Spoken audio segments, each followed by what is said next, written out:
NightClub Poetry Magpad. Street Poetry Lab, 1989. All Ego, poet Allan Gregory.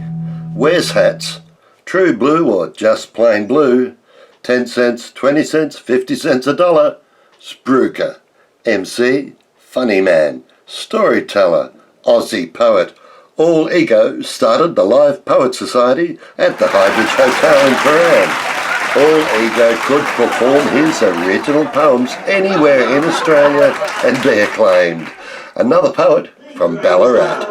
This man could sell anything from hair clips to refrigerators to Eskimos. But this man, best of all, sells himself beautifully because he makes beautiful poetry. It's wild, it's different, it sounds like an auction, but it's really all ego, Allan Gregory.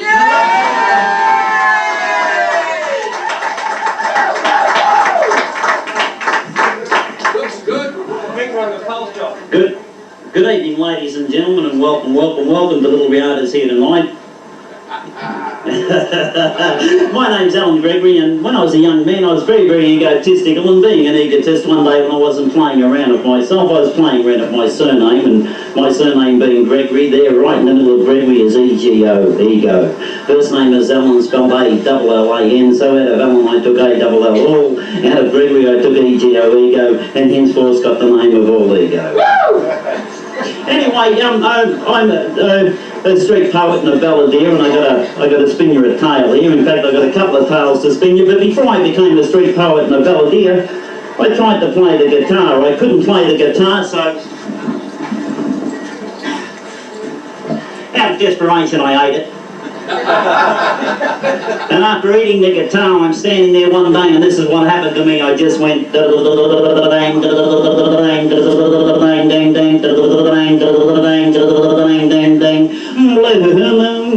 yes, I'm standing alone without a dream in my heart, without a poem of my own. So I took the word blue and I made up this poem especially for you. It's called True Blue Bluey, or just plain blue, and it goes, oh, I live here, Australia, oh yeah, koala blue, true blue, true blue. Now the word blue means many things in the land of Oz, which is floating in a sea of blue and lazing under a sky of blue, true blue, true blue. Now my name's blue and my eyes are blue and my heart is blue, true blue, and I was born high on the blue mountains beside a blue billabong underneath a blue gum tree where I was brought up with me dog, a true blue healer whose name was Bluey. Well, one day me and me dog, we hit the track. Now I was humping me Bluey. Now that's not screwing me dog, that's me pat on me back, and we're feeling a little bit dry, the dog and I, and we came across this pub, and it's called the Blue Ruin. All painted in blue, not so much painted in blue, it's ruined in blue. I suppose that's why it's called the Blue Ruin. Anyway, I took me dog and with me there for a drink, and the farmer, he gives me a blue look, and I said, listen, I said, I didn't come in here looking for a blue. I said, I just blew in to get a drink. I said, but if you get into a blue with me, you'll be black and blue. And I picked up this blue bottle and smashed it across his blue bar, and he was off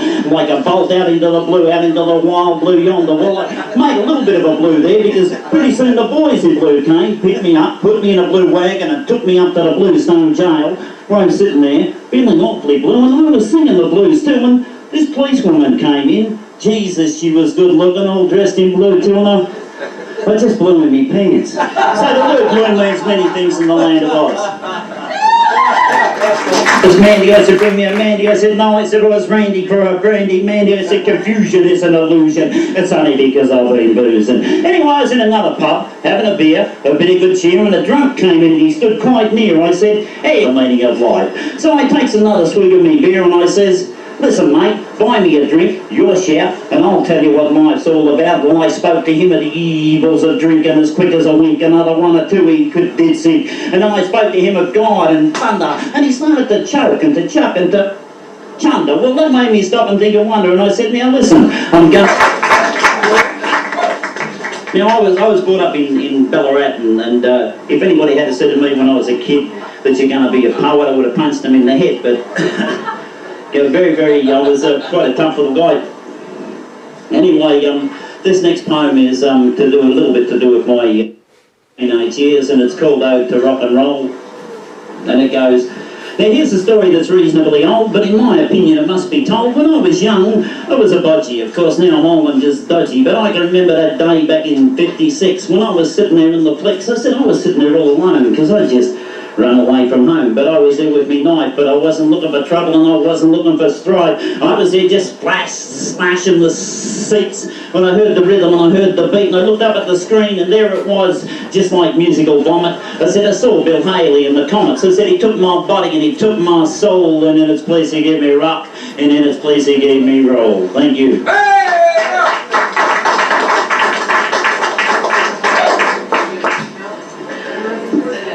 This next one is called The Crack of Dawn, and it goes...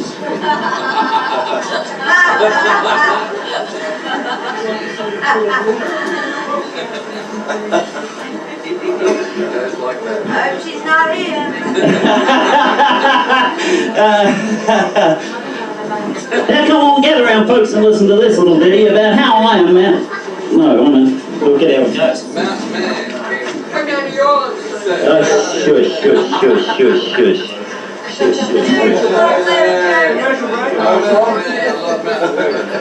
Oh, is that the way it goes?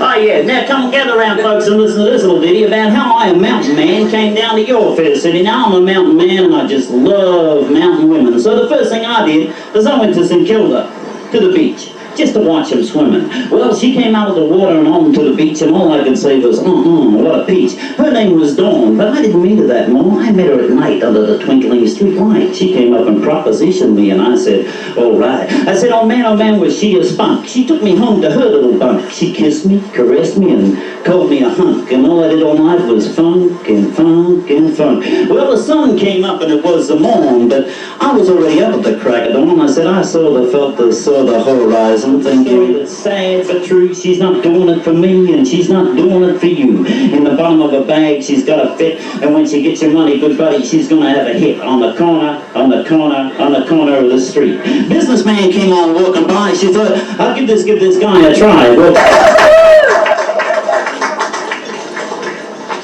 now it would be probably a couple of years ago, there was a band came over from Adelaide, a band called No Fixed Address. And they were staying in my son's house, and my son said to me, he said, I've got a tribe of Aboriginals on the lounge room floor. So I went round there and I took my dog with me. My dog is like a Benji dog, very, very friendly, and one of them went to pat my dog, and I said, be careful. I said, he eats people. I said, so you should be safe. Anyway, they took a fence, and a gate, and a TV, and a car. And I went back home for the Koori people of Australia, and it's called Dancing Shadows, and it goes, black shadows on a white wall, watch them dance, come and hear the Koori call, black shadows on a white wall, black shadows on a white man's wall, watch them dance, watch them fall, come and hear the Koori call, black shadows on a white man's wall, white shadows overshadowing the black, we black shadows want our land back, come and hear the Koori call, black shadows on a white man's wall, black shadows on a blue stone wall, watch them fight, watch them fall, come and hear the Koori call, black shadows on a blue stone wall, black shadows on a white man's wall, watch them die, watch them fall, come and hear the Koori call, black shadows on a black wall. Thank you.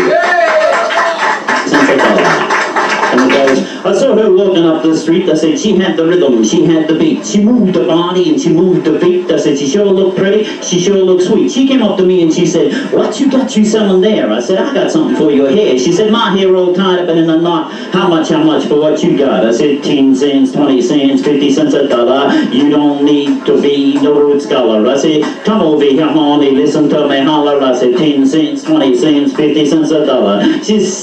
She said, how much, Big Daddy, is the song? And do you mind if I tag it along? I said, now listen, honey, baby, the song, she's for free. And you can tag along and sing it with me. I said, here, 10 cents, 20 cents, 50 cents a dollar. You don't need to be no root scholar. I said, come over here, honey, listen to my holler. I said, 10 cents, 20 cents, 50 cents a dollar. Thank you.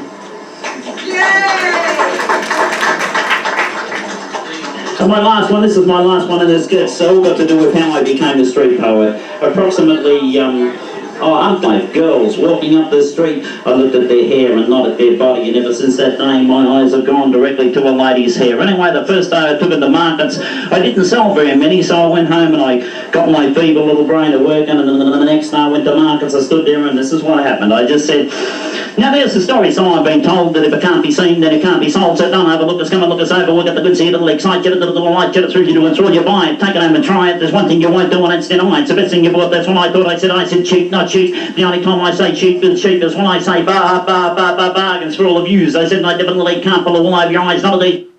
I'm not trying to spin your yarn, nor am I trying to needle you, but usually me saying woof woof about the cheap price. I said no, I won't go horse. I said speaking of horses, ladies, I said have you ever heard of the galloping inflation? Well, there's only one way to beat the galloping inflation. You've got to get up to a flying start and make every poster one of them. But no horsing around over here, you bet. In for a bargain till I'm turping a little bit of turping, a little bit of turping, a little bit all out. I was standing at markets one day waffling like that. The lady come up to me and she said, you should be on the stage, you should be on the stage. Is there a stall holder on that side of me? He said, yes, we've got a stall holder on that side of me. He said, first stage out of town now, my son was standing there. He said he shouldn't be on it, he should be under it. Another lady come up to me, she said, so cheap, so cheap, so cheap, why so cheap, why so cheap? I didn't tell her I bought it cheap and I didn't tell her I disliked it. What I said to her is what I'm saying to you, I said it's an advertising gimmick, madam. I said, now that you bought something, what I want you to do is I want you to go out into the big wide world, and I want you to become a wickedly wonderfully wicked woman, and I want you to move your limpid lips and utter worthless words to the bargains you've got, and where you be got them. Thank you.